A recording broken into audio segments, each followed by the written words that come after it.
Record stand ہونا چاہیے، record کر لو، ریکارڈ کر لو، ڈالا جا سکتا ہے۔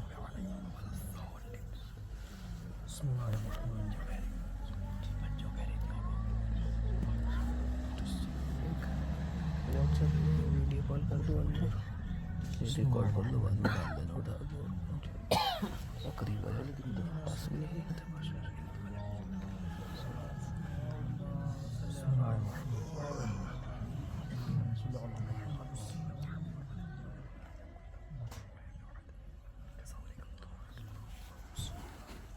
لا حول ولا قوة إلا بالله العلي العظيم. أعوذ بالله من الشيطان الرجيم.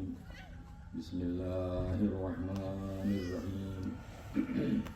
الحمد لله رب العالمين، والصلاة والسلام على أشرف الأنبياء والمرسلين، النبي الممجد أبي القاسم محمد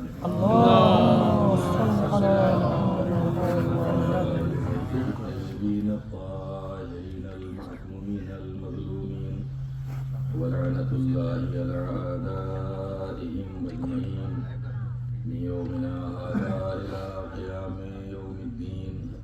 أما بعد، فقد قال الله تبارك وتعالى في القرآن الحكيم: بسم الله الرحمن الرحيم.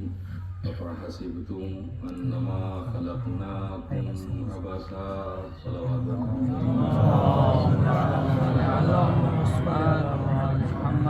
ارشاد پروردگار ہو رہا ہے، کیا تم نے یہ سوچ رکھا ہے، تمہارا گمان، تمہارا خیال یہ ہے کہ ہم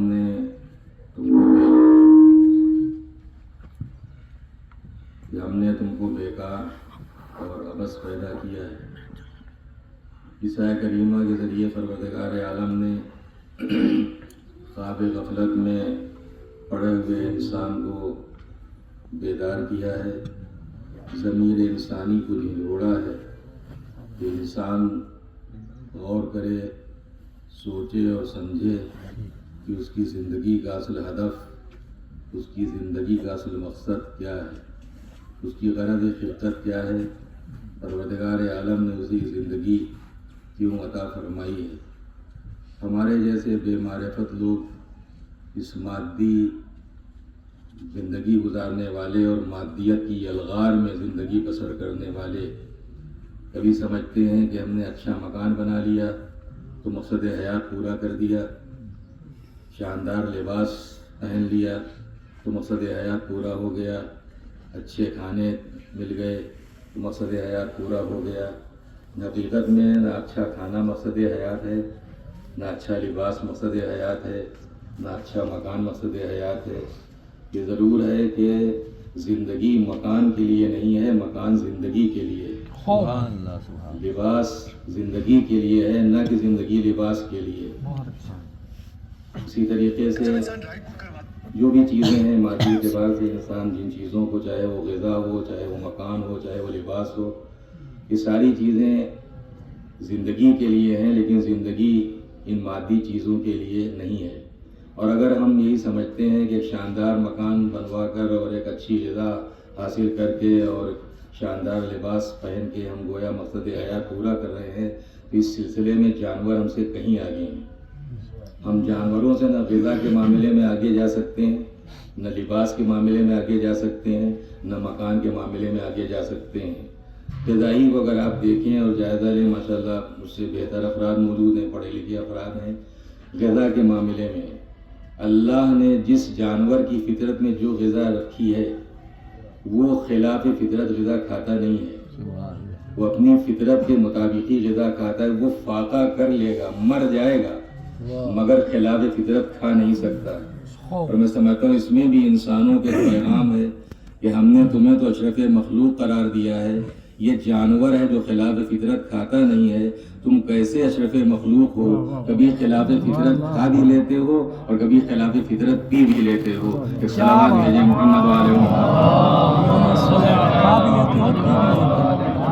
تو غذا کے معاملے میں، اور پھر یہ بھی کہ اگر چلیے کبھی ہماری جیب اجازت نہیں دیتی، جو ہمارے اسیر نہیں ہیں ان کی بات جانے دیجیے، جو اسیر نہیں آزاد ہیں وہ اپنی فطرت کے مطابق ہی غذا حاصل کرتے ہیں، اور یوں بھی اگر کبھی ہماری جیب اجازت نہیں دیتی تو ہم اچھا کھانا کیا کھائیں گے؟ کبھی اگر جیب اجازت دے رہی ہے، دسترخوان پر نعمتیں سجی ہوئی ہیں، لیکن کبھی شوگر ہو گئی ہے، کبھی ہم ہارٹ کے پیشنٹ ہو گئے ہیں، مختلف بیماریاں ہیں، تو ہم غذا کے معاملے میں جانوروں سے آگے نہیں جا سکتے۔ ہر جانور اپنی فطری غذا استعمال کرتا ہے۔ رہ گئی لباس کی بات، تو لباس کی حیثیت سے بھی ہم جانوروں سے آگے نہیں ہیں۔ سردی کا زمانہ شروع ہو رہا ہے، اگر پیور وولن خالص اونی لباس پہن کے آپ فخر کر رہے ہیں تو میں سمجھتا ہوں وہ بھیڑ زیادہ قابل فخر ہے کہ یہ کہہ سکتی ہے کہ ہمارا اتارن پہن کے جب تم قابل فخر ہو سکتے ہو تو ہم تو تم سے زیادہ قابل فخر ہیں۔ تو لباس کے معاملے میں کیا انسان جانوروں سے آگے بڑھ جائے گا؟ اگر کوئی شخص پیور سلک خالص ریشم کا لباس پہن کے یہ فخر کر رہا ہے، حالانکہ آپ جانتے ہیں ماشاءاللہ علماء کرام تشریف فرما ہے کہ خالص ریشمی لباس مردوں پر حرام ہے، لیکن اگر کوئی عورت بھی خالص ریشمی لباس پہن کے فخر کر رہی ہے، وہ چھوٹا سا ریشم کا کیڑا، وہ زیادہ قابل فخر ہے۔ وہ کہہ سکتا ہے ہمارا لوار دہن جب تمہیں قابل فخر بنا سکتا ہے تو ہم تو تم سے زیادہ قابل فخر ہیں۔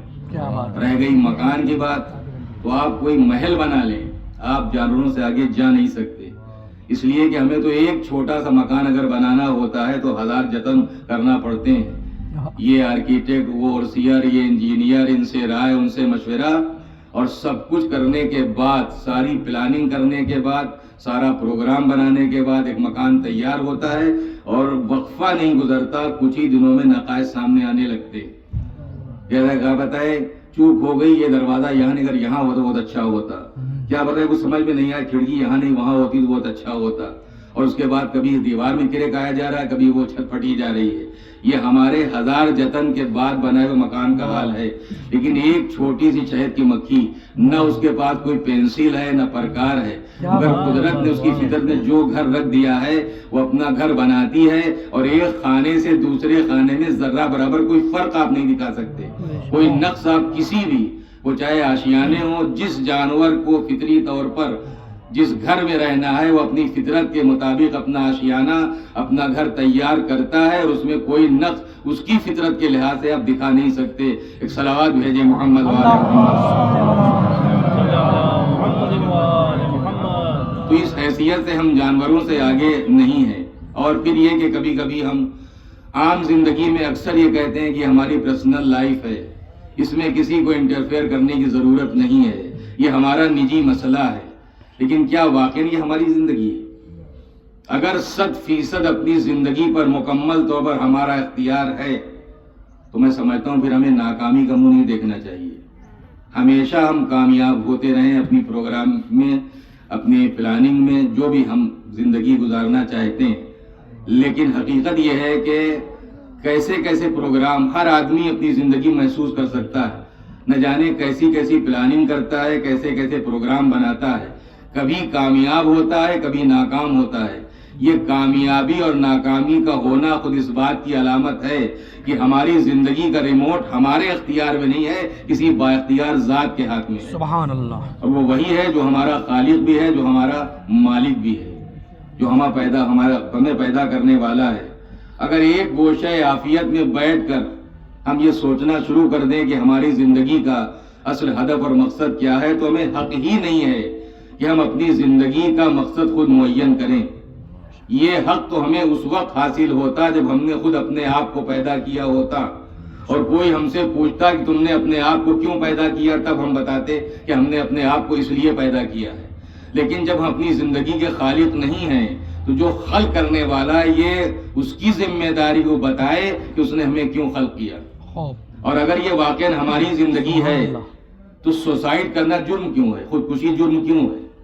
میں سمجھتا ہوں کہ شاید پڑھے لکھے افراد موجود ہیں کہ شاید پوری دنیا میں خودکشی کو اچھی نظر سے نہیں دیکھا جاتا۔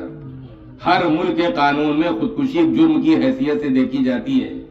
خودکشی جرم کیوں ہے؟ جرم ہوتا کب ہے؟ جرم تب ہوتا ہے جب انسان دوسرے کو نقصان پہنچائے. اپنے کو نقصان پہنچانے والا مجنون دیوانہ ہو سکتا ہے، لیکن وہ قانون کی نظر میں مجرم نہیں ہے. اگر میں اپنے کپڑے پھاڑنے لگوں میں مجرم نہیں ہوں، لیکن اگر میں آپ کے کپڑے پھاڑنے کے لیے پہنچ جاؤں تو میں مجرم ہوں. میں اگر اپنا گھر گرانے کے لیے کھڑا ہو جاؤں تو مجرم نہیں ہوں، لیکن اگر میں دوسرے گھر گرانے کے لیے کھڑا ہو جاؤں تو مجرم ہوں. اس کا مطلب جرم وہاں ہوتا ہے جہاں انسان دوسرے کو نقصان پہنچاتا ہے. پوری دنیا میں خودکشی جرم ہے. اس کا مطلب یہ ہے کہ شعوری طور پر یا لاشعوری طور پر ساری دنیا نے اس بات کو قبول کر لیا ہے کہ زندگی اپنی نہیں ہے، کسی کی عطا کی ہوئی، کسی کی دی ہوئی ہے. اور جب دی ہوئی اس کی ہے تو وہ بیان کرے گا، وہ بتائے گا کہ مقصد حیات کیا ہے، زندگی کا مقصد کیا ہے. قرآن مجید کے ہزار اعجازی پہلو ہیں، اور شاید یہی وجہ ہے کہ صادق آل محمد امام جعفر صادق علیہ السلام کا ارشاد گرامی بھی ہے کہ قرآن پر کبھی کہنگی طاری نہیں ہوتی، یہ قرآن کبھی پرانا نہیں ہوتا.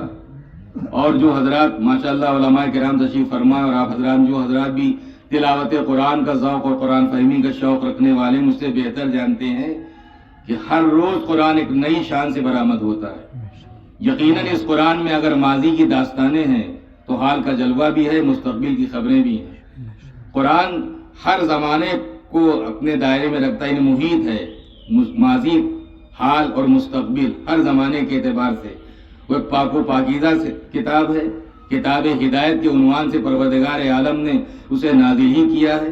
لہذا امام نے فرمایا کہ قرآن پر کبھی کہنگی طاری نہیں ہوتی. بہت سارے اعجازی پہلو ہیں قرآن مجید کے. ایک پہلو یہ بھی ہے، شاید علماء کرام تائید فرمائیں اور آپ حضرات بھی، کہ اگر قرآن مجید کی کسی ایک آیت کی تلاوت کے بعد آپ کے ذہن میں اس کے ترجمے کو پڑھ کے یا اسے خود سمجھ کے کوئی سوال پیدا ہوا ہے اور آپ قرآن کو آگے پڑھتے چلے جائیں تو کہیں نہ کہیں کوئی آیت آپ کے ذہن میں پیدا ہونے والے سوال کا جواب بھی بنے گی. عام طور پر آپ یہی پائیں گے، اگر کلیتاً نہیں ہے لیکن عام طور پر آپ یہ دیکھ سکتے ہیں کہ اگر آپ کے ذہن میں کوئی سوال پیدا ہوا ہے قرآن مجید کی کسی آیت کی تلاوت کے بعد اور آپ قرآن آگے پڑھتے چلے جائیں تو کہیں نہ کہیں کوئی آیت آپ کے ذہن میں پیدا ہونے والے سوال کا جواب بنے گی. جس آیت کی تلاوت کا شرف میں نے حاصل کیا ہے اس میں پروردگار عالم نے خود انسان سے سوال کیا ہے، فَحَسِبْتُمْ انما خلقناکم عبثا، کیا تم نے یہ سوچ رکھا ہے، تم نے یہ گمان کر رکھا ہے کہ ہم نے تم کو بیکار اور عبث پیدا کیا؟ سوال تو پیدا ہوتا ہے کیوں پیدا کیا. قرآن مجید کی بہت ہی مشہور و معروف آیت میں سمجھتا ہوں آیت نہیں ہے، ہمارے ذہن میں پیدا ہونے والے سوال کا جواب ہے. وما خلقت الجن والانس الا لیعبدون، کہ میں نے جنوں کو اور انسانوں کو اپنی عبادت کے لیے پیدا کیا ہے. تو عبادت ہی مقصد حیات ہے. لیکن عبادت کے مرحلوں میں جہاں ایک طرف اس پروردگار کا حق ادا کرنا عبادت ہے، اس کے رسول کا حق ادا کرنا عبادت ہے، اس کے مقرر کیے ہوئے امام کا حق ادا کرنا عبادت ہے، وہیں ہر مخلوق کا حق اس کی رضا کے لیے ادا کرنا بھی عبادت ہے. ہر مخلوق کا حق اللہ نے ہمارے اوپر رکھا ہے. جس زمین پر ہم چلتے اور پھرتے ہیں اس کا حق بھی ہمارے اوپر ہے، ہوا کا حق ہمارے اوپر ہے، فضا کا حق ہمارے اوپر ہے، جو کھانا ہم کھاتے ہیں اس کا حق ہمارے اوپر ہے، جو پانی ہم پیتے ہیں اس کا حق ہمارے اوپر ہے. اور پروردگار عالم نے نعمتیں انسان کے استعمال کے لیے خلق کی ہیں، برباد کرنے کے لیے خلق نہیں کی ہیں. اگر انسان نعمتوں کو برباد کرتا ہے، اور ظاہر ہے کہ اس پروردگار کی عطا کی ہوئی نعمتیں کتنی قیمتی ہیں اس کا اندازہ بھی ہم نہیں لگا سکتے. اگر ہم اپنے وجود ہی پر نظر کریں تو ہمارا پورا وجود اس پروردگار کی نعمتوں سے مالا مال ہے. یہ دماغ میں جو سوچنے اور سمجھنے کی صلاحیت ہے کیا یہ اللہ کی نعمت نہیں ہے؟ یہ آنکھوں میں قوت بصارت کیا اللہ کی نعمت نہیں ہے؟ یہ ناک میں قوت شامہ کیا یہ اللہ کی نعمت نہیں ہے؟ یہ کانوں میں قوت سماعت کیا یہ اللہ کی نعمت نہیں ہے؟ یہ زبان میں قوت ذائقہ کیا یہ اللہ کی نعمت نہیں ہے؟ یہ ہاتھوں میں قوت لامسہ کیا یہ اللہ کی نعمت نہیں ہے؟ یہ ساری نعمتیں ہی تو ہیں، اور کتنی قیمتی نعمتیں ہیں کہ میں سمجھتا ہوں دنیا کوئی حکومت ان میں سے کسی ایک نعمت کی قیمت ادا نہیں کر سکتی، نہ بصارت کی، نہ سماعت کی، نہ دماغ میں سوچنے سمجھنے کی صلاحیت کی، نہ ذائقے کی، نہ شامہ کی، نہ لامسہ کی۔ اور اپنے وجود سے الگ ہٹ کے ماں اللہ کی نعمتوں میں سے ایک نعمت ہے، باپ اللہ کی نعمتوں میں سے ایک نعمت ہے۔ اور عظمت والدین آپ جانتے ہیں کہ پروردگار عالم نے عظمت والدین کا اظہار جہاں پر کیا ہے وہاں اپنے ذکر کے ساتھ کیا ہے، اپنے تذکرے کے ساتھ کیا ہے۔ سورہ اسراء کی بہت ہی مشہور و معروف آیت ہے، وَقَضَىٰ رَبُّكَ أَلَّا تَعْبُدُوا إِلَّا إِيَّاهُ، کہ تمہارے رب کا فیصلہ یہ ہے کہ عبادت اس کے علاوہ کسی کی نہ ہو، وَبِالْوَالِدَيْنِ إِحْسَانًا، لیکن اپنے ماں باپ کے ساتھ احسان کرو۔ بہت ساری قرآنی لفظیں ہیں یا عربی لفظیں ہیں جو ہماری اردو زبان میں آ گئی ہیں، لیکن چونکہ ہماری اردو زبان عربی زبان کے مقابلے پر انتہائی کوتاہ دامن واقع ہوئی ہے، لہذا معنی بھی بدل گئے ہیں۔ احسان کا لفظ جب ہم اپنی زبان میں استعمال کرتے ہیں اردو زبان میں اس کے معنی اور ہوتے ہیں، اور جب عربی زبان میں قرآن مجید نے یہاں احسان کا لفظ استعمال کیا ہے وہاں معنی اور ہے۔ ہمارے یہاں احسان وہاں استعمال ہوتا ہے جہاں عمل میں پہل پائی جائے، جزا کا مطالبہ نہ ہو، اور عربی میں یا قرآن مجید میں یہاں پر ہے یہاں حسن سلوک۔ ورنہ جس معنی میں ہم لفظ احسان کا استعمال کرتے ہیں، ہم میں سے کون ہے جو یہ کہہ سکتا ہے ہم نے اپنی ماں پر احسان کیا، ہم نے اپنے باپ پر احسان کیا ہے؟ خدا کی قسم وہ ماں ہے جو خون جگر پلا کے ہمیں پالتی ہے، وہ باپ ہے جس کی شفقت و محبت کے سائے میں ہم پروان چڑھتے ہیں۔ اگر ماں کی محبت اور باپ کی شفقت و محبت نہ ہو تو نہ جانے کب ایڑیاں رگڑ کے دنیا سے رخصت ہو گئے ہوتے۔ تو یہ ماں باپ ہیں، اسی لیے پروردگار عالم نے ان کی عظمت کو ظاہر کرتے ہوئے اپنے ذکر کے ساتھ ان کا ذکر کیا، وَقَضَىٰ رَبُّكَ أَلَّا تَعْبُدُوا إِلَّا إِيَّاهُ، کہ تمہارے رب کا فیصلہ یہ ہے کہ عبادت اس کے علاوہ کسی کی نہ ہو، وَبِالْوَالِدَيْنِ إِحْسَانًا، لیکن اپنے ماں باپ کے ساتھ احسان یعنی حسن سلوک کرو، اچھا برتاؤ کرو۔ اور اس کے بعد چونکہ مذہب انسانیت کا مذہب ہے، شرافت کا مذہب ہے، ایک سنجیدگی کا مذہب ہے، لہذا ایک تہذیب سکھائی جا رہی ہے کہ دیکھو ان دونوں میں سے کوئی ایک یا دونوں جب بوڑھے ہو جائیں تو ہرگز انہیں جھڑکنا نہیں۔ کیا مطلب؟ ان کے سامنے سینہ تان کے کھڑے نہ ہونا، انہیں آنکھیں نہ دکھانا، بلکہ ذلت کے ساتھ اپنے شانوں کو ان کے سامنے جھکا دینا۔ اور پھر ایک تہذیب سکھائی جا رہی گفتگو کی کہ جب ان سے گفتگو کرنا تو انتہائی کریمانہ اور شریفانہ لہجے میں گفتگو کرنا۔ اور پھر گویا چونکہ ماں باپ کا احسان ہمارے اوپر ہے، ہمارا کوئی احسان ان پر نہیں، چاہے جتنی خدمت کر لیں، ہمارا کوئی احسان ان پر نہیں ہے، ان کا احسان ہمارے اوپر ہے۔ لہذا یہ بھی ایک تہذیب سکھائی جا رہی، جب ہماری بارگاہ میں آنا تو احسان مند بن کر آنا، احسان فراموش بن کر نہ آنا۔ اپنی ماں کے حق میں بھی دعا کرنا اور اپنے باپ کے حق میں بھی دعا کرنا ان الفاظ میں کہ رب ارحمہما کما ربیانی صغیرا، پالنے والے ان دونوں پر رحم فرما جس طرح ان دونوں نے بچپن مجھے پالا ہے، ان دونوں بچپن میری تربیت کی ہے۔ شاید ہمارے کسی بچے یا نوجوان کے ذہن میں سوال ہو کہ ہمیں بھی اپنے بچپن کا زمانہ یاد ہے، ایسی غذا انہوں نے ہمیں نہیں کھلائی جیسی غذا انہیں ہم کھلا رہے ہیں، ایسا لباس انہوں نے ہمیں نہیں پہنایا جیسا لباس ہم ان کو پہنا رہے ہیں، ایسے مکان انہوں نے ہمیں نہیں رکھا، حالات ہی ایسے نہیں تھے۔ ہم نے اپنے قوت بازو سے کمایا کجایا، عالیشان مکان میں رہ رہے ہیں، بہترین غذا کھا رہے ہیں، اچھا سے اچھا لباس پہن رہے ہیں، تو احسان کا بدلہ تو ہو گیا، لیکن حقیقت احسان کا بدلہ نہیں ہوا ہے، اس لیے کہ عمل میں پہل اسی طرف سے، جزا کا کوئی مطالبہ بھی نہیں ہے، تو احسان ان کی طرف سے ہے۔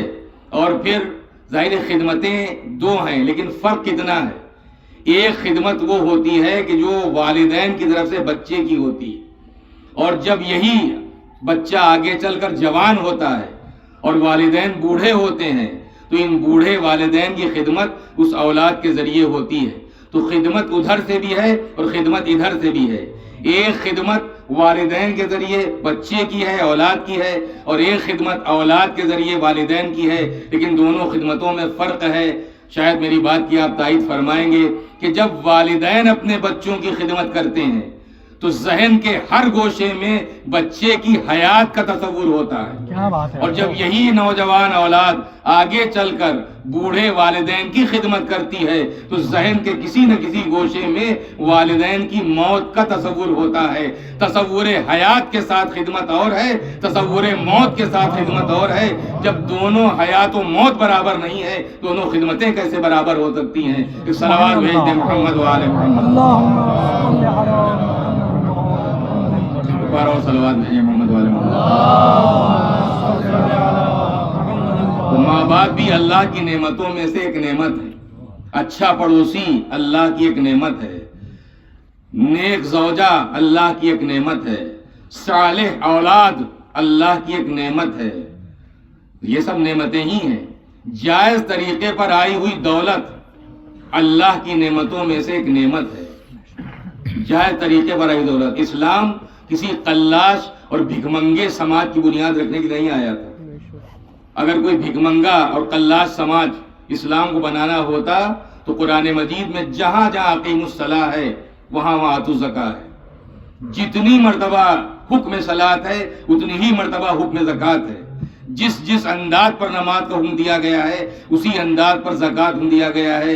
اس کا مطلب یہ ہے کہ پروردگار تو چاہتا ہے ایک ایسا اسلامی سماج دنیا میں آ جائے جس میں ہر شخص پر جس طرح نماز واجب ہے اسی طرح زکوٰۃ بھی واجب ہو. اور شاید یہی وجہ ہے کہ کسب حلال کرنے والے کا جو مرتبہ اور جو درجہ ہے وہ ظاہر کسی سے پوشیدہ نہیں ہے. حتیٰ کہ کسب حلال کرنے والے کا پسینہ مجاہد راہ خدا کے خون کے برابر قرار دیا گیا. جائز طریقے پر اپنے اور اپنے بال بچوں کے لیے روزی حاصل کرنے والے کا پسینہ وہ مجاہد راہ خدا کے خون کے برابر ہے. یہ معصومین کے ارشادات میں آپ کو مل جائے گا. اور اسی کے ساتھ ساتھ پیغمبر اکرم کیا مرتبہ اور درجہ ہے کسب حلال کرنے والے کا. پیغمبر اکرم صبح کی نماز کے بعد مسجد میں تشریف فرما ہے. اصحاب بھی بیٹھے ہوئے ہیں.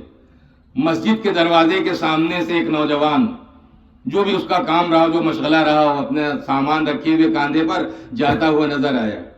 جو لوگ بیٹھے ہوئے تھے پیغمبر کے پاس انہوں نے کہا کہ کاش اس جوان کی زندگی اللہ کی راہ میں بسر ہوتی. تو پیغمبر نے فرمایا تمہیں کیسے معلوم ہوا کہ اس جوان کی زندگی اللہ کی راہ میں بسر نہیں ہو رہی ہے؟ پھر آپ نے فرمایا کہ اگر یہ نوجوان اپنے لیے اور اپنے بال بچوں کے لیے جائز طریقے پر روزی حاصل کرنے کے لیے جا رہا ہے فہو فی سبیل اللہ، اس کا ہر اٹھتا ہوا قدم اللہ کی راہ میں ہے. پھر آپ نے فرمایا کہ ظاہر فاقے نہیں ہو رہے ہیں لیکن چاہتا ہے کچھ اور کمائے، کچھ اور حاصل کرے تاکہ اپنے بچوں کو اپنے اہل و عیال کو مزید آرام سے رکھ سکے. اگر اس نیت سے بھی جا رہا ہے فہو فی سبیل اللہ، تو یہ اللہ کی راہ میں جا رہا ہے.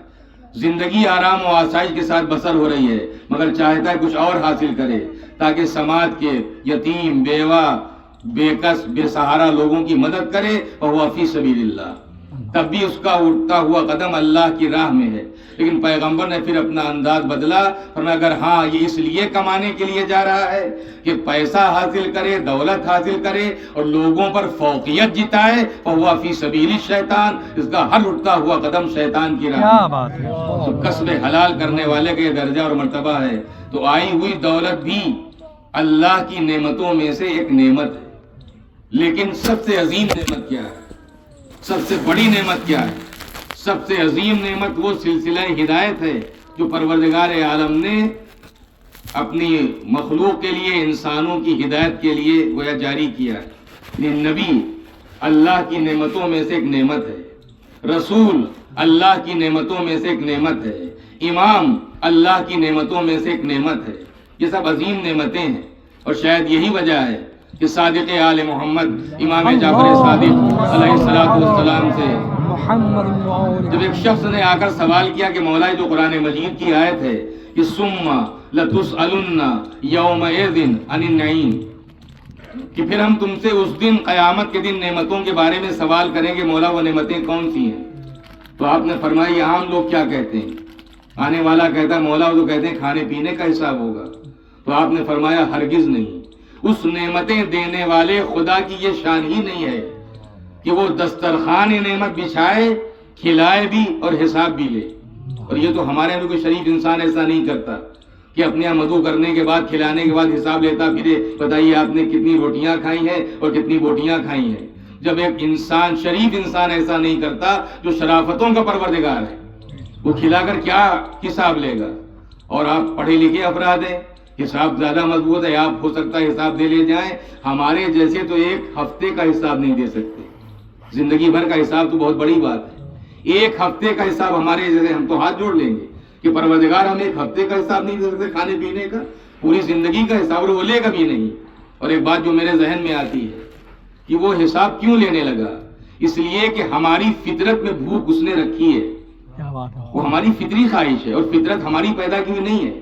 ہماری فطرت, ہمارا نیچر اسی اللہ کا پیدا کیا ہوا ہے. لہذا جب ہماری فطرت میں اس نے بھوک رکھی ہے تو اپنی اس فطری ضرورت کو پورا کرنے کے لیے ہمیں کھانا چاہیے نہیں کھانا چاہیے. ٹھیک ہے, اس کے حکم کے حساب سے ہم پاک بھی کھا رہے ہیں, حلال بھی کھا رہے ہیں, تو کاہے کا حساب ہے. ہماری فطرت میں اس نے پیاس رکھی ہے تو اپنی فطری ضرورت کو پورا کرنے کے لیے جو ہم پانی پی رہے ہیں اس پر کاہے کا حساب ہوگا. یقینی طور پر ظاہر اپنی فطری ضرورت ہے, فطرت ہماری نہیں ہے, فطرت اسی کی خلق کی ہوئی ہے. ہاں حساب ہوگا جو ہم برباد کریں گے. جن نعمتوں کو ہم برباد کریں گے ان کا حساب ہمیں دینا ہے. وہ چاہے غذا ہم برباد کریں, چاہے پانی برباد کریں, چاہے ہوا برباد کریں, چاہے فضا برباد کریں. انسان جن جن نعمتوں کو برباد کر رہا ہے, فرد برباد کرے گا تو اس کو حساب دینا ہے. کوئی گھر اگر برباد کر رہا ہے تو اس کو حساب دینا ہے. اور اگر پورا سماج برباد کر رہا ہے, اللہ کی نعمتوں پورا سماج جواب دہ ہے بارگاہ الہی میں. پورا سماج جواب دینا پڑے گا. اللہ نے نعمتیں انسانوں کے استعمال کے لیے خلق کی ہیں, برباد کرنے کے لیے خلق نہیں کی ہیں. ایک صلوات بھیجے محمد آنے والا پوچھتا ہے مولا پھر وہ نعمتیں کون سی ہیں جن کے بارے میں ہم سے پوچھا جائے گا. تو آپ نے اپنے سینہ اقدس کی طرف اشارہ کرتے ہوئے فرمایا وہ نعمتیں ہم ہیں, ہماری ولایت کے بارے میں تم سے پوچھا جائے گا, ہماری محبت کے بارے میں تم سے سوال کیا جائے گا کہ ان نعمتوں کے ساتھ تمہارا کیا سلوک رہا. تمہارا لیے اللہ کی نعمتوں میں سے نعمتیں سب سے عظیم نعمت وہ سلسلہ ہدایت ہے جو اللہ نے جاری کیا ہے. نبی اللہ کی نعمتوں میں سے ایک نعمت ہے, رسول اللہ کی نعمتوں میں سے ایک نعمت ہے, امام اللہ کی نعمتوں میں سے ایک نعمت ہے. افا حسبتم انما خلقناکم عبثا, کیا تم نے یہ سوچ رکھا ہے کہ ہم نے تم کو بیکار اور عبث پیدا کیا. تو ظاہر ہے یہ سب اگر انسان رضا پروردگار کے جو بھی کام کر رہا ہے, اللہ کا حق, رسول کا حق, امام کا ادا کرنا عبادت ہے. تو میں نے عرض کیا کہ ہر مخلوق کے حق کی ادائیگی اس کی رضا کے لیے عبادت ہے. حتیٰ کہ نجیس العین جانور کا حق بھی ہمارے اوپر رکھا ہے. اگر اس کا حق بھی پامال کر کے ہم اللہ کی بارگاہ میں حاضر ہوتے ہیں تو وہ نمازیں اور وہ سب سجدے منہ پر مار دیے جائیں گے. پروردگار پسند ہی نہیں کرتا کہ مخلوق کا حق غصب کر کے مار کے کوئی خالق کا حق ادا کرنے پہنچے. ماشاءاللہ علماء کرام تشریف فرما ہے اور بالکل بات واضح اور سامنے ہے. آپ حضرات مسائل سے آگاہ ہیں کہ اگر ہمارے پاس فقط اتنا ہی پانی ہے یا ہم وضو کر لیں یا اس پیاسے تڑپتے ہوئے جانور کی جان بچائیں جو اگر پانی نہیں ملا تو مر جائے گا. حکم شریعت کیا ہے؟ اگر کوئی ہمارے جیسا کٹ ملا ہوگا تو فوراً وضو کر کے نماز کے لیے کھڑا ہو جائے گا. لیکن حکم شریعت کیا ہے کہ اگر اتنا وقت نہیں ہے کہ ہم پانی کی تلاش کر سکیں, پانی اتنا ہی ہے, وقت کے اندر نماز پڑھنا بھی ہے, تو حکم شریعت تو یہی ہے کہ اس پیاسے تڑپتے ہوئے جانور کی جان بچائی جائے اور مٹی پر تیمم کر کے مالک کی بارگاہ میں انسان حاضر ہو جائے. لیکن اگر کہیں وہ تڑپ کر مر گیا تو پھر ظاہر یہ ہمارا صاف ستھرا چہرہ دیکھنا پروردگار پسند نہیں کرتا. اور گویا ہمیں ایک پیغام دے رہا ہے پروردگار کہ اگر ایک نجیس العین حیوان کا حق مار کر ہماری بارگاہ میں آئے ہو تو تمہارا یہ دھلا ہوا صاف ستھرا چہرہ دیکھنا ہم پسند نہیں کرتے. لیکن اگر اس مخلوق کا حق ادا کر کے آئے ہو تو اپنی بارگاہ میں مٹی سے بھرا ہوا, گرد و غبار سے اٹا ہوا چہرہ دیکھنا ہم اس لیے پسند کرتے ہیں کہ عبادت تمہاری مرضی کا نام نہیں ہے, عبادت تو ہماری رضا کا نام ہے. صلوات بھیجے محمد و آل محمد. عبادت ہماری رضا کا نام ہے, عبادت ہماری مرضی کا نام ہے. اور ظاہر ہے کہ پروردگار عالم نے اگر عبادت کے لیے خلق کیا, ہر مخلوق کا حق ادا کرنا عبادت ہے. اور پھر مخلوق کے حقوق کی ادائیگی میں ظاہر ہے کہ یہ بھی ایک حق ہے, امر بالمعروف اور نہی عن المنکر. یہ بھی ایک حق ہے، لیکن اس حق کی ادائیگی آسان نہیں ہے۔ اس حق کو وہی ادا کر سکتا ہے جس میں جرأت ہو، جس میں ہمت ہو۔ اس لیے کہ امر بالمعروف اور نہی المنکر کی شرطیں تو ہیں۔ ظاہر ہے کہ خلاف توقع یعنی وہم و گمان بھی نہیں تھا کہ ان کی مجلس سیوم مجھے پڑھنا ہے اور اتنی جلدی وہ ہمارے درمیان سے رخصت ہو جائیں گے۔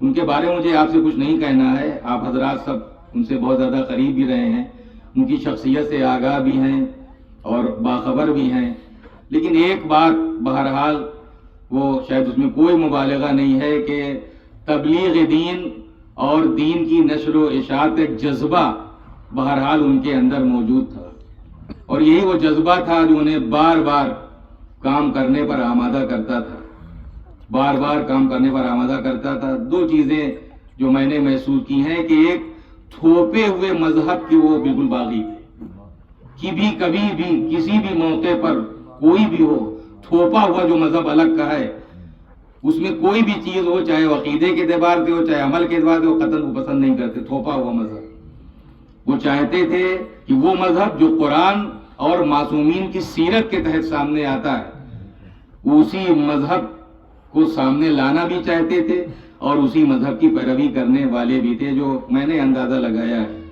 اور پھر ان کی جو تصانیف اور تالیفات ہیں وہ بھی آپ کی نظروں کے سامنے ہیں۔ جو انہوں نے کتاب تحریر فرمائی تھی میرے خیال میں شاید ذاکری کے سلسلے میں، نصاب ذاکری، اس کی تقریر کے لیے انہوں نے مجھ سے کہا کہ اس پر آپ تقریر لکھ دیجئے۔ میں نے مولانا سے ذکر کیا کہ مجھ سے کہا ہے تقریر لکھنے کے لیے، تو آپ نے اس وقت مجھ سے یہ فرمایا تھا، اور ظاہر ہے کہ ایک مستند اور معتبر بات ہے کہ مجلے بھیا جو لکھتے ہیں وہ پڑھ کر لکھتے ہیں، جو بھی یعنی حوالہ دے رہے ہیں تو حوالہ کہیں سن کے وہ نہیں دیتے تھے، اور واقعاً وہ لکھنے کے بھی شوقین تھے اور پڑھنے کے بھی شوقین تھے، اور لکھ وہی سکتا ہے جو پڑھ لے پہلے، جو پڑھتا ہی نہیں وہ لکھے گا کیا؟ وہی لکھے گا جو پہلے پڑھے گا، اور یہ ان کی واقعی خصوصیت ہی، اور یہ وقت گزاری کے لیے میں سمجھتا ہوں اس سے بہتر کوئی ذریعہ نہیں ہے کہ انسان اگر پڑھنے کا شوقین ہو جائے۔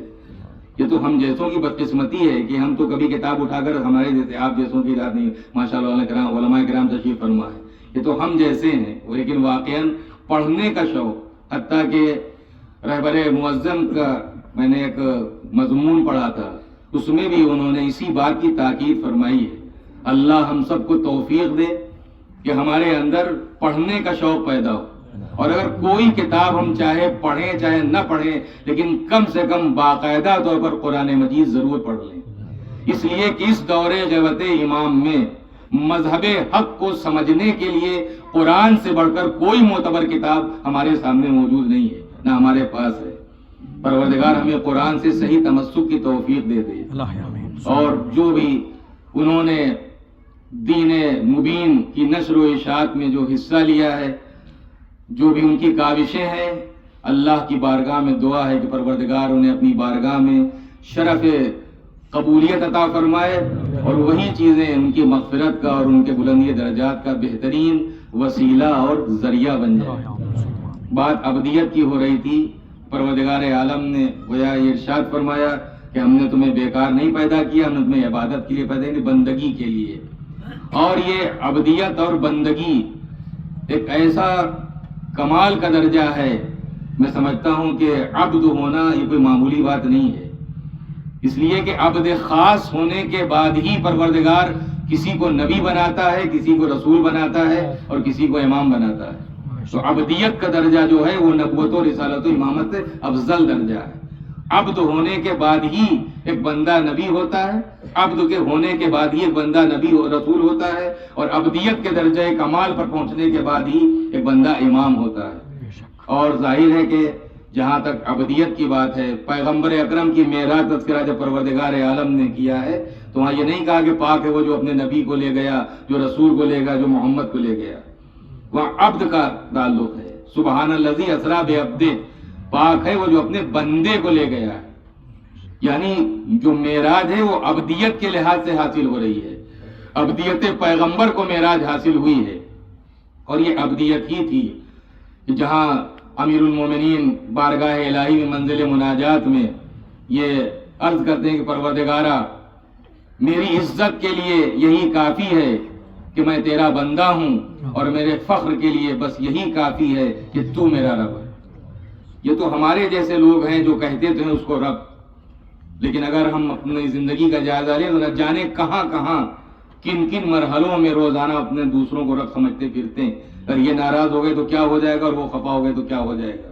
لیکن واقعاً جو رب کو رب مان لیتا ہے، حقیقی طور پر وہ تعریف بھی اللہ نے کی ہے کہ وہ رب اللہ، اگر اللہ کہتے کہ ہمارا رب ہے تو وہ پھر وہ اس پر استقامت، وہ ٹکے رہتے ہیں، وہ پھر کسی کے آگے گھٹنے نہیں ٹیکتے، وہ اپنے ذاتی مفاد کے لیے اپنے دین کا سودا نہیں کرتے، اپنے دین کا سودا نہیں کرتے۔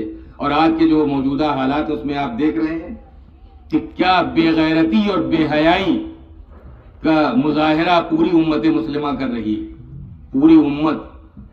اور ظاہر ہے کہ امتحانات تو ہوتے رہتے ہیں، ہم جیسے بے معرفت لوگ حالات کو دیکھ کر کبھی تذبذب کا شکار ہو جاتے ہیں، کبھی سمجھتے ہیں شاید ٹھیک ہو رہا ہے کہ اس کے بعد بہت غلط ہو رہا ہے، اتنے بربادی ہو گئی، یہ شہید ہو گئے، وہ مار دیے گئے، یہ ہم جیسے افراد ہیں۔ لیکن حقیقت یہ ہے کہ جس کا جیسا ایمان ہوگا اس کی آزمائش بھی اسی اعتبار سے ہوگی، اور فقط اس بات پر کہ ہم ایمان لے آئے ہمیں فقط چھوڑ نہیں دیا جائے گا۔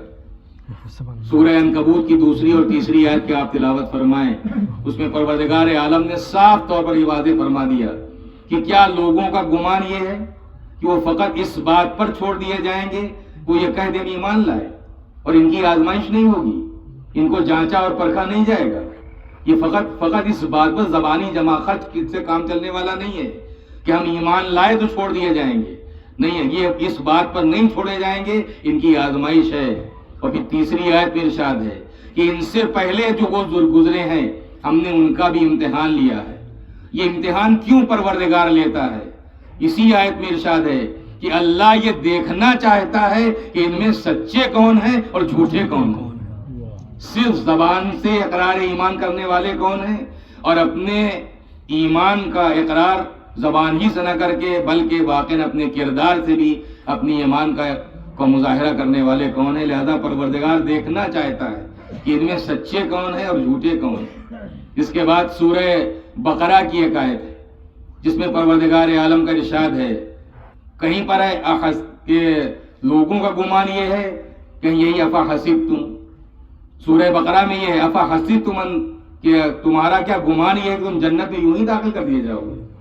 تو جنت اتنا کوئی سستا سودا نہیں ہے کہ بغیر کسی آزمائش کے انسان جنت تک پہنچ جائے، کہ کیا تمہارا گمان یہ ہے تم جنت میں یوں ہی داخل کر دیے جاؤ گے، جبکہ پچھلی امتوں کی مثال تمہارے سامنے ابھی پیش نہیں ہوئی کہ پچھلی امتوں کو کتنی بلاؤں نے گھیرا، کتنی آفتیں، کتنی مصیبتیں ان کے درمیان آئیں، اور کس قدر ان کی آزمائش ہوئی کہ ابھی تو پچھلی امتوں کی مثالیں تمہارے سامنے پیش بھی نہیں ہوئی کہ جنہیں فقر و فاقہ اور پریشانیوں نے گھیر لیا تھا اور انہیں اتنے جھٹکے دیے گئے، زلزلو کا لفظ ہے، انہیں اتنے جھٹکے دیے گئے کہ اس زمانے کا رسول اور وہ لوگ جو اس رسول کے اوپر ایمان لانے والے تھے وہ کہنے لگے کہ اللہ کی مدد کب آئے گی، کب آئے گی اللہ کی مدد۔ اور پھر ارشاد پروردگار ہے کہ آگاہ ہو جاؤ اللہ کی مدد بہت قریب ہے، اللہ کی مدد بہت قریب ہے۔ اس وقت پوری امت مسلمہ، امت کا یہ خاص پر جو یہ حکمراں ہیں، اور حقیقت یہ ہے یہ اسلامی حکومتیں کہیں تو جاتی ہیں مگر یہ مسلمانوں کی حکومتیں ہیں، اسلامی حکومت اس میں ایک بھی حکومت اسلامی نہیں ہے۔ مسلمانوں کی حکومت ہونا اور ہے اور اسلامی حکومت ہونا اور ہے۔ اور جو حالات ہیں دیکھیے پروردگار حجت تمام کرتا رہتا ہے۔ اس وقت 2 لائنیں بالکل کھینچی ہوئی ہیں، آپ چاہے اس خیمے میں چلے جائیں چاہے اس خیمے میں چلے جائیں، ایک طرف یزیدیت ہے ایک طرف حسینیت ہے۔ اب یہ آپ کا اپنا وہ ہے کہ چاہے آپ حسینیت خیمے میں چلے جائیں اور چاہے یزید خیمے میں چلے جائیں۔ کل بھی حسینیت کا خیمہ بہت مختصر تھا اور آج بھی حسینیت کا خیمہ بہت مختصر ہے۔ یزیدیت کا خیمہ کل بھی بہت لمبا چوڑا تھا، آج بھی یزیدیت کا خیمہ بہت لمبا چوڑا ہے، لیکن یہ اپنے انسان کے اختیار کی بات ہے، چاہے وہ یزیدیت کے پالے میں چلا جائے چاہے حسینیت کے پالے میں چلا جائے۔ ظاہر ہے کہ آزمائش تو ہوتی رہتی ہے، آزمائش ہوتی رہتی ہے، آزمائش کے بغیر پروردگار عالم درجہ اور مرتبہ نہیں دیا کرتا.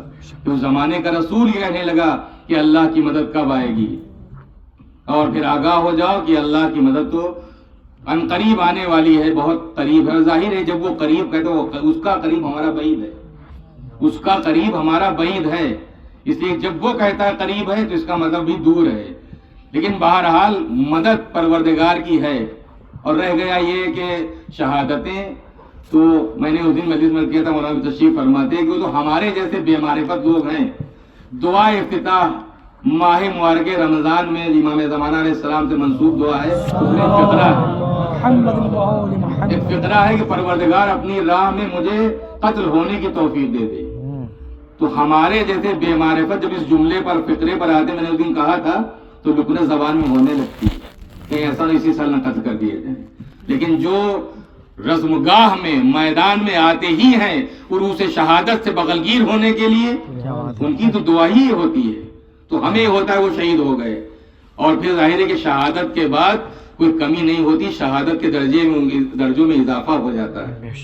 اور شاید جب تک وہ زندہ رہتے ہیں ان کے وجود کی برکتیں اتنی نہیں ہوتی شہادت کے بعد جو ان کے وجود کی برکتیں سامنے آتی ہیں. شہادت کے بعد شاید یہی وجہ ہے کہ جس وقت حسن نصر اللہ کی شہادت ہوئی ہے تو دشمن نے سمجھا تھا کہ بس اب تو ہم پالا جیت ہی لیں گے، اس لیے کہ اب سردار ختم ہو گیا تو رہی کیا گیا.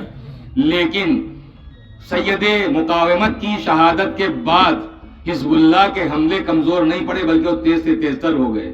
اور آپ نے بھی پروپیگنڈا سنا ہوگا کہ ادھر پروپیگنڈا شروع ہو گیا کہ شاید حسن نصر اللہ ابھی زندہ ہے، لیکن اگر زندہ نہ ہوتے تو پھر یہ جو حملے تیز ہو رہے ہیں تیز نہ ہوتے. میں نے سنا، نے کہا ہاں یقیناً سچ کہتا ہے دشمن کہ زندہ تو ہیں، مگر یہ زندگی وہ ہے کہ دشمن جس کا شعور رکھ نہیں سکتا. کیا بات ہے، شعور نہیں ہے اس زندگی کا، اور ہو بھی نہیں سکتا اس کافر کو اس شہید کی زندگی کا شعور. اس لیے کہ اللہ نے یہ اعلان کر دیا وَلَا تَقُولُوا لِمَن يُقْتَلُ فِي سَبِيلِ اللَّهِ أَمْوَاتٌ، مت کہو اس شخص کو مردہ جو اللہ کی راہ میں قتل کیا گیا ہے، بل احیاء، بلکہ وہ زندہ ہے، وَلَٰكِن لَا تَشْعُرُونَ، لیکن تمہارے پاس اتنی سمجھ نہیں ہے تم اس زندگی کو سمجھ سکو جو قتل ہونے کے بعد زندگی ہم نے اسے عطا کی ہے. لہذا اس کے وجود کی برکتیں ہوتی ہیں، اس کے وجود کی برکتیں ہوتی ہیں. اور جب آزمائش کی بات ہے تو آزمائش تو پروردگار کرے گا. جس کے رتبے ہیں سوا اس کو سوا مشکل ہے. جیسا درجہ جیسا مرتبہ ویسی آزمائش پروردگار عالم کی طرف سے ہوتی ہے. ہمارے جیسے نام نہاد دعوی ایمان کرنے والوں کی آزمائش اور ہوتی ہے، انبیاء کی آزمائش، مرسلین کی آزمائش، خاصان خدا کی آزمائش، شہداء، صالحین، صدیقین، ائمہ کی آزمائش، ان کی آزمائش کے مرحلے اور ہیں. ہم تو ایک قدم بھی اس وادی میں آگے نہیں بڑھ سکتے جہاں اللہ کا مقرب بندہ ایسی کامیابی حاصل کرتا ہے ایک ایسے امتحان کے بعد جہاں اس نے سب کچھ قربان کر دیا، تو پروردگار اپنے اس بندے کو، مقرب بندے کو بذات خود سند عطا کرتا ہے یہ کہہ کر کہ یا ایتھا النفس المطمئنہ ارجعی الی ربک راضیۃ مرضیہ فادخلی فی عبادی وادخلی جنتی. یہ میرے نفس مطمئنہ رکھنے والے میرے بندے اپنے رب کی بارگاہ میں اس حال میں واپس آ کہ تیرا پروردگار تجھ سے راضی ہے، تو اپنے پروردگار سے راضی ہے. یہ ہے آزمائش. اور جب آزمائش ہوتی ہے تو پروردگار عالم نے واضح کر دیا وَلَنَّبْلُوَنَّكُمْ بِشَيْءٍ مِّنَ الْخَوْفِ وَالْجُوعِ وَنَقْصٍ مِّنَ الْأَمْوَالِ وَالْأَنفُسِ وَالثَّمَرَاتِ، کہ ہم ضرور ان چیزوں کے ذریعے تمہیں آزمائیں گے، تمہارا امتحان لیں گے، کچھ خوف کے ذریعے، کچھ بھوک کے ذریعے، کچھ جان کے نقصان سے، کچھ مال کے نقصان سے، ثمرات اور کچھ اولاد کے ذریعے. تو اگر مومن ہے، جیسا مومن ہے ویسا امتحان ہوگا، جیسا مومن ہے جیسا ایمان ہے اسی اعتبار سے امتحان ہوگا. لیکن ظاہر ہے کہ امتحان مرحلے ہیں. لیکن کربلا کہ جہاں خوف کے ذریعے بھی امتحان ہے، جہاں جان کے نقصان کے ذریعے بھی امتحان ہے، جہاں مال کے ذریعے بھی امتحان ہے، جہاں اولاد کے، یعنی امتحان کے جتنے ذرائع ہو سکتے ہیں ہر ذریعے سے کربلا میں امتحان لیا گیا ہے. اور ظاہر ہے کہ چونکہ مجلس سیوم ہے لہذا تعزیتی ایک مجلس ہوتی ہے. یہ میں بھائیوں کی خدمت میں تعزیت پیش کرتے ہوئے، ظاہر ہے کہ جب بھائیوں کی خدمت میں تعزیت ہم پیش کرتے ہیں تو ہمیں وہ بھائی بھی یاد آتا ہے آپ کا بھائی ظاہر ہے چھوٹا بھائی بھی ہے، بڑے بھائی بھی ہیں، اللہ جو بھی بزرگ ہیں سب کو سلامت رکھے کہ جب بھی کوئی بھی بھائی سے جدا ہوتا ہے، رخصت ہوتا ہے، تو کسی بھائی نے اپنے بھائی کا وہ حال نہ دیکھا ہوگا جو کربلا میں حسین نے اپنے بھائی کا حال دیکھا ہے۔ اور اسی لیے جیسی آواز آئی، آوازی الان انکسر ظہری، بھیا میری کمر ٹوٹ گئی، بھیا میری کمر ٹوٹ گئی، راہ چاروں تدبیر مسدود ہو گئی، عباس تمہارے بعد ان کے حوصلے بلند ہو گئے، ہمیں دشمن تانے دے رہے ہیں کہ حسین تمہارا علمدار کہاں گیا، دشمن ہمیں تانے دے رہے ہیں۔ بھائیوں کی خدمت میں تعزیت پیش کرتے ہوئے تمام اعزاء اقربا کی خدمت میں اور خاص طور پر ان کی اولاد بیٹوں کی خدمت میں، لیکن میں کروں گا کہ ہاں یقینی طور پر خیال بھی نہیں تھا، وہم و گمان بھی نہیں تھا، یوں تو بیماریاں ہوتی رہتی ہیں، بخار چڑھتا ہی رہتا ہے، لیکن نہیں معلوم کہ اللہ نے کون سا وقت اس کے لیے معین کیا ہے۔ لیکن ماشاءاللہ یہ بھی ان کی خوش قسمتی تھی کہ اللہ نے نیک اور صالح اولاد عطا کی ہے، دونوں بھائی ماشاءاللہ سے نیک اور صالح ہیں، اللہ ان کو سلامت رکھے۔ لیکن ضرور ہے کہ باپ کا سایہ سر سے اٹھا ہے، تو بڑے ابا بھی موجود ہیں، چچا بھی موجود ہیں، اعزاء اقربا بھی موجود ہیں، اہل خاندان موجود ہیں، ماموں مجھے سب آ گئے، سارے اعزاء اقربا آ گئے، سب نے گلے سے لگایا، پرسہ دیا، تسلی دی، سکون تو ملا ہوگا کہ اگر میرا باپ اس دنیا سے رخصت ہوا ہے تو میرے سر پہ دست شفقت پھیرنے والے، مجھے گلے سے لگانے والے، مجھے تعزیت دینے والے۔ لیکن میں کروں گا کہ اگر باپ یاد آتا ہے تو یقینی طور پر آپ بیٹے ہیں، یقیناً باپ دنیا سے رخصت ہوا ہے، اذیت تو ہوگی، تکلیف تو ہوگی، نہ جانے کب کب کن کن موقعوں پر وہ یاد آئیں گے، برابر یاد آئیں گے، اس لیے کہ شفقت و محبت سے باپ پالتا ہے تو باپ کیوں نہیں یاد آئے گا۔ لیکن جب بھی باپ یاد آئے تو آپ اس بیٹے کو یاد کیجیے کہ جو اپنے باپ کی لاش کے قریب پہنچ بھی نہ پایا۔ 11 محرم کو امام زین العابدین ناقے کی پشت پر تھے، جس وقت 11 محرم کو گزارا گیا ہے ارض کربلا سے، تو ساری بیویوں نے اپنے کو ناقے سے گرایا، اور ثانیہ زہرا جناب زینب کا تو یہ حال تھا۔ بہنوں کی خدمت میں تعزیت پیش ہے، لیکن اس بہن کو یاد کریں جو 11 محرم کو اپنے بھائی کی لاشے کے قریب اس طرح بلک بلک کے رو رہی تھی، دشمن بھی ظاہر رونے لگی، اس طرح بلک اور تڑپ کے ثانیہ زہرا رو رہی تھی، لیکن اپنی ذمہ داری کا احساس ایسے وقت میں بھی ثانیہ زہرا کو تھا کہ جناب امام حسین کی لاش کے قریب، لیکن نظر سید سجاد کے چہرے پر تھی، اور کچھ ایسا محسوس کر لیا کہ جیسے روح نکلی جا رہی ہے، تو آواز دی، میرے لال کیا جان دے دو گے بیٹا، میں کیا دیکھ رہی ہوں، تمہارا حال کیا ہے؟ امام نے فرمایا، بھوپی اماں آپ نے دیکھا ان ملعونوں نے اپنے نجس مردوں کو دفن کر دیا، میرے بابا کا لاشا زمین پر پڑا ہوا ہے۔ کہنے کا مقصد یہ تھا کہ بیٹا موجود ہے مگر باپ کو دفن بھی نہیں کر سکتا، باپ کا لاشا بے گور و کفن پڑا ہوا ہے۔ تسلی دی، میرے لال گھبراؤ نہیں، میں نے اپنے نانا رسول خدا سے سنا ہے یہاں میرے بھائی کا روضہ بنے گا، زیارت کرنے والے آئیں گے۔ بھتیجے کو تسلی دی، لیکن جب زینب کا دل تڑپا، بھائی کا ٹکڑے ٹکڑے لاشا نظروں کے سامنے آیا، تو مدینے کا رخ کر کے آواز دی، جدہ صلی علیہ ملیک السما، نانا آپ پر تو آسمان کے فرشتوں نے نماز پڑھی تھی، ھذا حسین مرمل بالدماء، آئیے کربلا میں دیکھیے آپ کا وہی حسین زمین کربلا پر خاک و خون میں بھرا ہوا پڑا ہے۔ اجرکم اللہ، پتہ کسی غم میں نہ رلائے سوائے غم ائمہ معصومین، غم شہداء کربلا کے۔ بس ایک روایت جو میں نے علماء سے سنی ہے کہ جس وقت قافلہ کربلا سے گزارا جانے لگا تو امام زین العابدین فرماتے ہیں، پھر میں نے اپنی پھوپھی کو دیکھا کہ قافلہ تو کوفے کی طرف آگے بڑھ رہا ہے، اور میری پھوپھی مڑ مڑ کے اس نشیب کو دیکھتی جا رہی جہاں میرے بابا کا بے گور و کفن لاشا پڑا ہوا ہے۔ میں نے پوچھا، پھوپھی اماں اس قدر غور سے آپ کیا دیکھ رہی ہیں؟ تو آپ نے فرمایا کہ بیٹا مجھے ایک موقع یاد آ رہا ہے، اور موقع وہ تھا جب ایک دن میں صحن خانہ میں آرام کر رہی تھی کہ یکایک میری آنکھ کھلی، تو میں نے دیکھا دھوپ چاروں طرف پھیلی ہوئی ہے لیکن میرے اوپر سایہ ہے. جب میں نے اپنی نظریں اٹھائی تو مجھے نظر یہ آیا یہی وہ میرا بھائی تھا جو میرے اوپر اپنی ابا کا سایہ کیا تھا. گویا زینب نے مرثیہ پڑھ دیا. ایک دن وہ تھا جب اس چاہنے والے بھائی نے بہن پہ سایہ کیا تھا. آج اسی بھائی کا بے گورو کفن لاچا زمین کربلا پر پڑا ہوا ہے. وہی بہن کربلا سے جا رہی ہے, چادر تک نہیں جو اپنے بھائی کی لاش. سیعلم الذین ظلموا أَيَّ مُنقلب انا للہ و انا الیہ راجعون.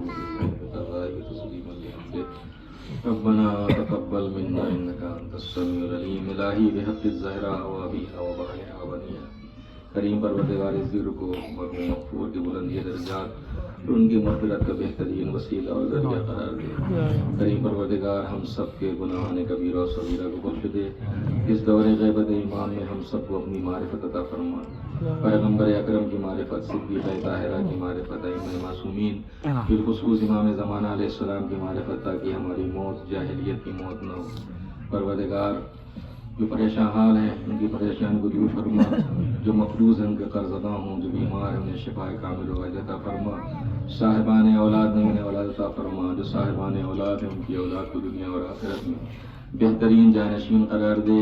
کفار و مشرکین و منافقین و یہود و نصارہ کے شر سے تمام صاحبان ایمان کی جان و عزت و آبرو کی مدد فرما. صہیونیوں, ان کے ہم نواؤں, ان کی کچھ پناہی کرنے والوں کو نیست و نابود کر دے.